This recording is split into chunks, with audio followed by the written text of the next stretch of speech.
వినాయక నిమజ్జనాన్ని పురస్కరించుకొని ఇబ్రాహీంపట్నం ప్రాంతంలో ఉన్న యువత చెడువైపు వెళ్లకుండా, చెడువైపు అంటే డ్రగ్స్ కానీ, ఆన్లైన్ బెట్టింగ్ కానీ, ఆన్లైన్ గేమ్ కానీ, ఈ గంజాయి వైపు వెళ్లకుండా అందరినీ కూడా అవేర్నెస్ చేయాలని చెప్పి ఈరోజు ఒక కార్యక్రమం తీసుకోవడం జరిగింది. ఇబ్రాహీంపట్నం చెరువు కొనకట్ట మీద, మాసప్ చెరువు దగ్గర, ఇమాంగూడ చెరువు దగ్గర, షేరూరు చెక్ డ్యామ్ దగ్గర అందరూ కూడా మా బీఆర్ఆర్ ఫౌండేషన్ ఆధ్వర్యంలో పులిహోర మరియు వాటర్ పంపిణీ చేయడం జరిగింది. ముఖ్యంగా మా ఉద్దేశం ఏంటంటే డ్రగ్స్, గంజాయి ఇవి సమాజంలో విచ్చలవిడిగా ఇవి ఇబ్రాహీంపట్నం ప్రాంతంలో కాలేజీ విద్యార్థులు ఎక్కువ ఉన్నారు కాబట్టి ఈ ప్రాంతంలో ఇప్పుడిప్పుడే గంజాయి, డ్రగ్స్ బాగా వినియోగం ఎక్కువైంది.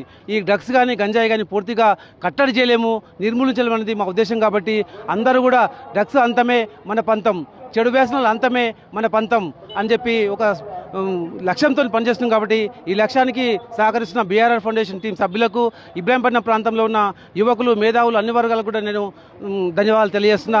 ఇది మనకు ఎప్పటికైనా ముప్పు కాబట్టి ఈ ముప్పును తప్పించాలంటే అందరం కూడా, ప్రభుత్వమే కాదు ప్రజలు అందరం కూడా మనము ప్రభుత్వానికి సహకరించి ఈ గంజాయిని కానీ, డ్రగ్స్ కానీ పూర్తిగా నిర్మూలించడానికి మనం అందరం కూడా కలిసికట్టుగా ఒక ప్రజా ఉద్యమంగా పనిచేయాల్సిన అవసరం ఉందని చెప్పి ఈ సందర్భంగా నేను భావిస్తూ ఉన్నాను.